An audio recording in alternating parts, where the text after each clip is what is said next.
சரி, நாங்க பார்ப்போம். தொடர்ச்சியா அதை பார்த்த வினா பாண்டிய நெடுஞ்செழியன் கூறிய வஞ்சின வார்த்தைகள். கவனமா கேட்டுக்கொள்ளுங்க. பாண்டியன் நெடுஞ்செழியன் கூறிய வஞ்சின வார்த்தைகள் என்று ஒரு வினா வருகின்ற பொழுது அவன் கூறிய அந்த வஞ்சின வார்த்தைகளை நீங்கள் பந்திய அமைப்பில் எழுத வேண்டும். அதாவது பாயிண்ட்ஸ் ஃபார்ம்ல எழுதாம, அதாவது குறிப்புகளை தனித்தனியா புல்லட் போட்டு எழுதாம நீங்க என்ன செய்யணும்னு கேட்டா, அதாவது பந்திய அமைப்புல எழுதணும்.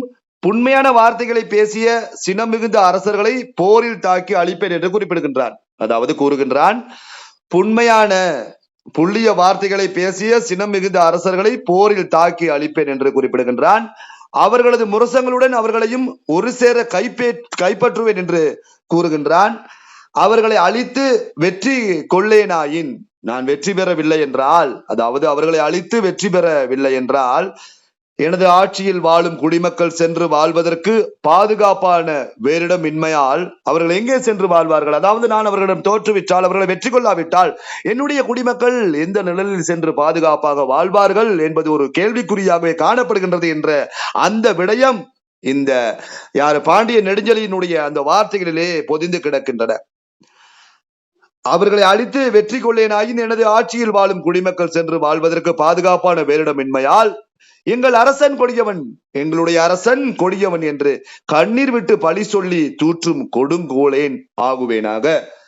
என்னுடைய மக்கள் என்னையே தூற்றுகின்ற பழிக்கு நான் ஆளாகுவேன். ஏனென்று கேட்டால் அவர்கள் என்னுடைய பாதுகாப்பில் இருக்கின்றார்கள். ஆகவே என்னுடைய பாதுகாப்பில் இருக்கின்ற என்னுடைய மக்களை நான் பாதுகாக்காவிட்டால் அவர்கள் எந்த நிலையில் சென்று பாதுகாப்பாக வாழ்வார்கள் என்பது கேள்விக்குறிதான். ஆகவே அப்படியான சந்தர்ப்பத்தில் என்னுடைய குடிமக்கள் என்னை தூற்றட்டும், கொடுங்கோலன் என்று தூற்றட்டும். அந்த தூற்றலுக்கு நான், அதாவது பழிச்சொல்லுக்கு ஆளாகுவேன் என்றும் தன்மான உணர்வோடு இங்கே இவன் வஞ்சினத்தோடு இந்த வார்த்தைகளை கூறுகின்றான்.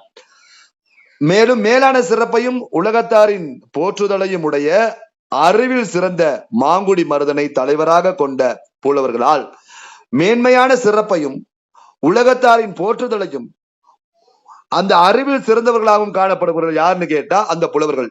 அந்த புலவர்களுக்கெல்லாம் தலைவன் யார்? மாங்குடி மருதன். அந்த மாங்குடி மருதனை தலைவனாக கொண்ட புலவர்களால் எனது நிலத்தின் எல்லையானது புகழ்ந்து பாடப்படாதது ஆகுக. ஆமாம், நான் இந்த அரிய சமரிலே தோற்றுவிட்டால் என்னுடைய நிலம் எப்படி புகழ்ந்து பாடப்படும்? இந்த பாடுபவர்களால் சாதாரண மக்கள் அல்ல, மாங்குடி மருதனை தலைவனாக கொண்டு காணப்படுகின்ற அந்த புலவர் பரம்பரையில் என்னுடைய நிலம் பாடப்படாததாகுக.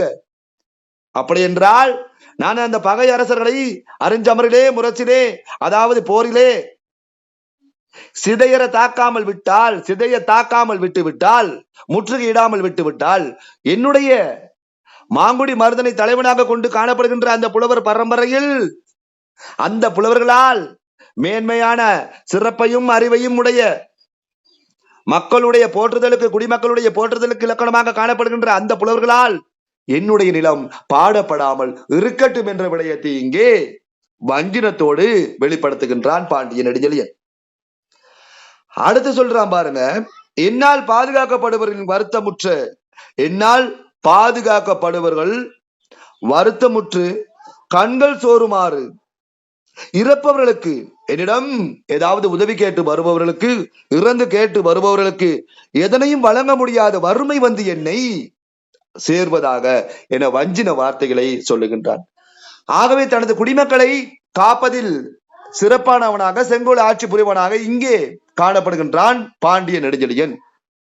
இப்படி இருக்கின்ற பொழுது இவனை பகையரசர்கள் ஏளனமாகவும் கேலியாகவும், இப்படி நகைப்புக்கிடமானவர்கள், இவனை புகழ்ந்து பாடுபவர்கள் நகைப்புக்கிடமானவர்கள் போன்ற அந்த வார்த்தைகளை கூறி இவனை ஏளனப்படுத்தியதன் காரணமாக அப்படிப்பட்ட பகையரசர்களை நான் அருஞ்சமரிலே சிதைய தாக்கி அவர்களை முரசங்களோடு கைப்பற்றவில்லை என்றால் எனக்கு இந்த சொல்லப்பட்ட விடயங்கள் எல்லாம் சேரட்டும். ஆகவே பொதுவாக பார்க்கின்ற பொழுது பாண்டிய நெடுஞ்செழியன் வள்ளலாகவும் காணப்படுகின்றார். இறுதியாக சொல்லுகின்ற வார்த்தையை வைத்துக் கொண்டு நாங்கள் தெளிவாக என்ன செய்யலான்னு கேட்டா ஒரு தீர்க்கமான முடிவுக்கு வரலாம். இவன் வள்ளலாக காணப்படுகின்றான். அதாவது இவனுடன் இறந்து கேட்டு வருபவர்களிடம் இல்லை என்று சொல்லாமல் அள்ளி அள்ளி கொடுக்கின்ற வள்ளலாக இருந்திருக்கின்றான். இப்பொழுது அவர்கள் இந்த பகையரசர்களை முரசங்களோடு கைப்பற்றாமல் விட்டுவிட்டால் என்ன நடக்கும்? தோற்றால் என்ன நடக்கும்? ஆகவே என்னுடைய மக்கள் என்னிடம் கேட்கின்ற பொழுது அவர்களுக்கு ஒன்றுமே கொடுக்க முடியாத அளவுக்கு வறுமை என்னை சேரட்டும் என்ற அந்த வஞ்சின வார்த்தைகளை இங்கே பாண்டியன் நெடுஞ்செழியன் இங்கே வெளிப்படுத்துகின்றார்.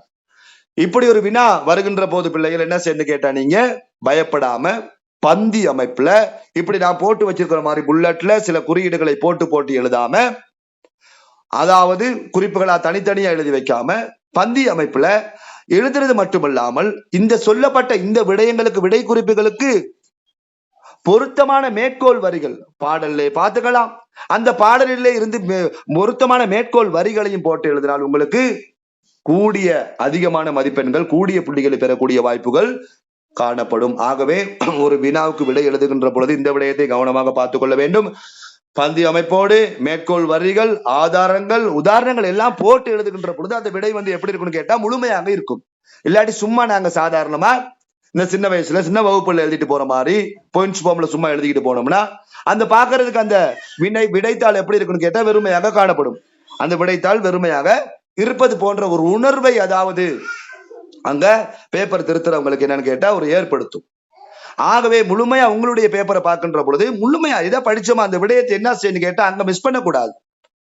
விடைத்தாள்ல போய் ஒரு நாளுமே இந்த மாதிரியாக விடை எழுதுகின்ற பொழுது உங்களுக்கு தெரிந்த சகல விடயங்களையும், அதாவது இந்த பாடத்தோடு இந்த பாடல் நகுதக்கணரையில இருந்து வந்தா அதோடு தொடர்புடைய விடயங்களைத்தான் நாங்கள் என்ன செய்யணும் கேட்டா எழுதணும். அதற்கு மேற்கோள் வரிகளை நாங்கள் பயன்படுத்த வேண்டும். அப்படி பயன்படுத்தினால் கூடிய மதிப்பெண்களை பெற முடியும்.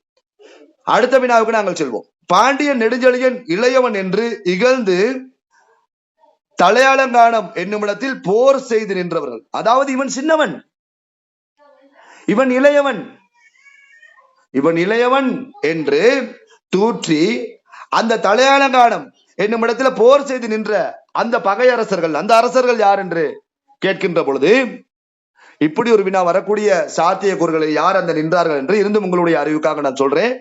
சோழ நாட்டை ஆண்ட ராசசூயம் வேட்ட பெருநட்கிள்ளி பேரை பாருங்க. சோழ நாட்டை ஆண்ட ராசசூயம் வேட்ட பெருநட்கிள்ளி, சேர நாட்டை ஆண்ட மாந்தரஞ்சேரல் இரும்பொறை, கொங்கு நாட்டை ஆண்ட நிதியன், எழினி எருமி ஊரன், இருங்கோவன், பொருணன் போன்ற அரசர்கள் தான் இவனை, அதாவது பாண்டியன் நெடுஞ்செழியனை இளையவன் என்று தூற்றியவர்கள், இகழ்ந்து தலையலங்கானம் என்னும் இடத்தில் போர் செய்து நின்றவர்கள் என்ற அரசர்கள் இங்கே குறிப்பிடப்படுகின்றது. ஆகவே இந்த செயலில் உங்களுக்கு ஏதாவது பிரச்சனை இருக்கா? அதாவது துறை என்றால் வஞ்சினம், வஞ்சின காஞ்சி, வஞ்சினத்தோடு தன்னை ஏளனமாகவும் தம்மை உயர்த்தி பேசியவர்களையும், அதாவது வஞ்சின காஞ்சி துறை. இந்த பாடல் பாடப்பட்ட சந்தர்ப்பம் அதாவது வஞ்சின காஞ்சி. வஞ்சின காஞ்சி என்று சொல்லுகின்ற பொழுது தன்னை ஏளனமாகவும் தம்மை உயர்த்தியும் பேசிய சினம் கொண்ட வேந்தர்களை வென்று அடிமைப்படுத்துவேன் என தனது வீரமும் மானமும் வெளிப்படுமாறு வஞ்சினத்துடன் சபதம் செய்தமையால் இந்த துறைக்கு வஞ்சின காஞ்சி என்ற பெயர் வந்தது. சரியா? வஞ்சின காஞ்சி என்ற பெயர் இந்த துறைக்கு வந்தது. இதுதான் இதில் உள்ள விடயம். சரி, நிலுக்ஷன், ரிஃப்கான், ஏதாவது உங்களுக்கு இந்த பாடல்ல காணப்படுகின்ற டவுட்ஸ், சந்தேகங்கள் ஏதாவது இருந்தால் இப்பொழுதே சொல்லலாம். பொதுவாக இவனுடைய தன்மான உணர்வு அஸ்பா எப்படி வெளிப்படுத்தப்படுகிறது? அஸ்பா, ஒருவனுக்கு தன்மான உணர்வு, நம்மள ஏதாவது சொல்லிட்டா நமக்கு ஒரு தன்மானம் இருக்கும் இல்லையா? தன்மானத்தை விட்டு கொடுக்க கூடாது.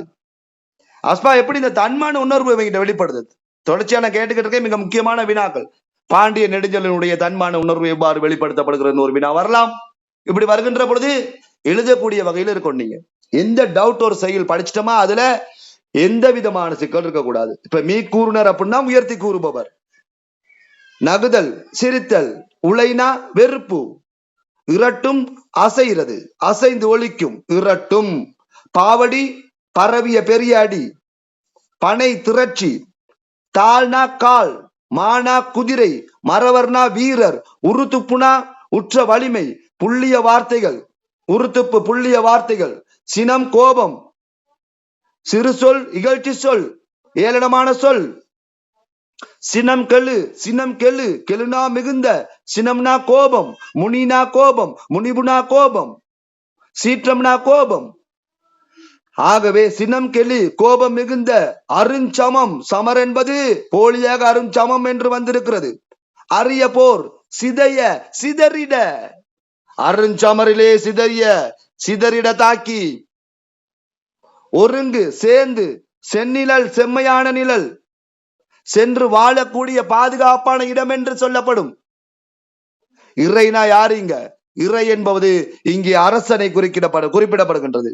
கோல் செங்கோல், கேள்வி என்றால் அறிவு. இவ்வாறு என்ன செய்ய வேண்டும்? ஒவ்வொரு சொல்லுக்கும் ஒவ்வொரு விஷயத்துக்கும் தெளிவா இருக்கணும். அப்பதான் நாங்க அடுத்த விஷயத்துக்கு போகணும். நிலை இய நிலை பெற்ற வரைக நீக்குக நிலை வரை நிலத்தின் எல்லை புறப்போர் புறத்தல் பாதுகாத்தல் புறப்போர் பாதுகாக்கப்படுவோர் புன்கண் கூற துயருற இன்மை வறுமை இல்லாமை வறுமை. சொல்லுங்க பாபம், ஏதாவது டவுட் இருக்கா? இந்த செயலில் காணப்படும் சங்க கால புறத்திணை பண்புகளை தெளிவுபடுத்துக என்று ஒரு வினா வருகின்ற பொழுது என்ன செய்வீங்க பிள்ளைகள்? சொல்லுங்க பாபம். இந்த செயலில் சங்ககால புறத்திணை பாடல் பண்புகளை குறிப்பிடுக அப்படின்னு ஒரு வினா வருகின்ற பொழுது என்ன செய்வீர்கள்? அஸ்பா வந்து சொல்லுங்கள்.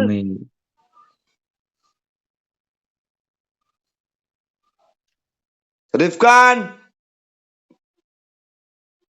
பெயர் சூட்டும் தன்மை காணப்படுது. பொதுவா அதாவது அந்த ரெண்டையுமே தான் வச்சுக்கிட்டு இருப்பீங்க. அது ஒரு மிக முக்கியமா பெயர் சூட்டும் தன்மைன்னு சொல்றதை விட அழகா சொல்லுங்க பாப்போம். பொருத்தமான ஒரு பாயிண்ட். இவ்வளவு புறத்திணை பாடல் பண்புகள் எவ்வளவு படிச்சிருக்கோம் இலக்ஷன்? ராஜலட்சுமி, காஞ்சி திணையில வஞ்சின காஞ்சி வெளிப்படுமாறு. Very good. காஞ்சி திணை வெளிப்பாடு சொல்லப்படுகின்றது. வேற என்ன செய்தி சொல்லப்படுகின்றது? இங்கே போர் பற்றிய செய்தியை கூறுகிறது, மன்னனின் வீரம் பற்றி கூறுகிறது. அஸ்பா, ராஜலட்சுமி, நிலுக்ஷன் ஒவ்வொரு விடயமா எழுதி கொள்ள வேண்டும். போர் பற்றிய செய்திகளை கூறுகிறது ஒரு புறத்திணை பாடல் இது. ஆகவே இந்த புறத்திணை பாடலில் போர் பற்றிய செய்தியை சொல்லுகின்றது. அகத்திணை பாடல் என்றால் காதல் சார் செய்திகளை சொல்லும். போர் பற்றிய செய்திகளை சொல்லுகின்றது. காஞ்சி திணை வெளிப்பாடு மன்னனின் வீரம் பற்றி கூறுகிறது. கொடை வீரம் என்பவற்றை எடுத்து கூறுகிறது. யாருடைய கூற்று இது? தலைவன் கூற்று. நேரில் காண்பது போல பாடப்பட்டிருக்கு. எப்படி நேரில் காண்பது போல பாடுவது? வாழ்வு நோக்கங்கள், பொருளாதார வாழ்க்கை, வாழ்வு நிலை பற்றி எடுத்துரைக்கிறது. புறத்திணை பாடல் பண்புகளில் மிக முக்கியமான ஒன்று. வாழ்வு நோக்கங்கள், பொருளாதார வாழ்வை பற்றி பேசுகிறது. குடிமக்கள் தொடர்பான விடயங்களை பற்றி கூறுகிறது. இறையை பாடுகின்ற மரபு இந்த பாடலிலே காணப்படுகின்றது. உள்ளதை உள்ளவாறு பாடும் மரபும் இந்த பாடலிலே காணப்படுகின்றது. இதுதான் சங்ககால புறத்திணை பாடல் பண்புகளுடைய அந்த இலக்கணங்கள். இந்த செய்யுளிலே நகத கணரை என்ற செய்யுளில் காணப்படும் ஆற்றை குறிப்பிடுக என்று கேட்கின்ற பொழுது இந்த வினாவுக்கு விடையை நீங்கள் எழுத வேண்டும். ஏதாவது சந்தேகங்கள் இருக்கா பிள்ளைகள்? இருக்கா ஏதாவது பிரச்சனைகள்? அஸ்பா, இல்ல சார். இல்ல இல்லையா? ஓகே, நாங்கள் அடுத்த வினாவுக்கு செல்வோம்.